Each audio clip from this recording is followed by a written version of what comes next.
ಮುಂಜಾನೆ ಎದ್ದು ಸೂರ್ಯ ಬರೋದಕ್ಕಿಂತ ಮೊದಲು ಯಾರ ಮನೆ ಪೂಜಾ ಪಾಠ ನಡೀತದೋ ಅವ್ರ ಮನೆ ಚಂಚುಲಿರಂಗಿಲ್ಲ, ಅವ್ರ ಮನೆಗೆ ಶಾಂತಿ ಇರ್ತದ. ಇದು ಮೊದಲನೇ ಪಾಯಿಂಟ್, ಅರ್ಥ ಮಾಡ್ಕೋರಿ.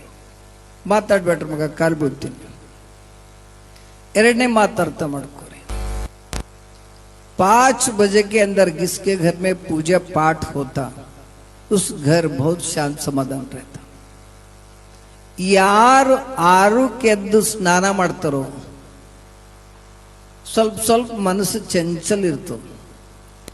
7ಕ್ಕೆ ಯಾರು ಹೇಳ್ತಾರೋ, 7 बजे ಯಾರು ಹೇಳ್ತಾರೋ ಅವ್ರಿಗೆ ಥೋಡೆ ದವಾಖಾನಿಗೆ ಹೋಗೋದು ಬರೋದು ಇರ್ತದೆ.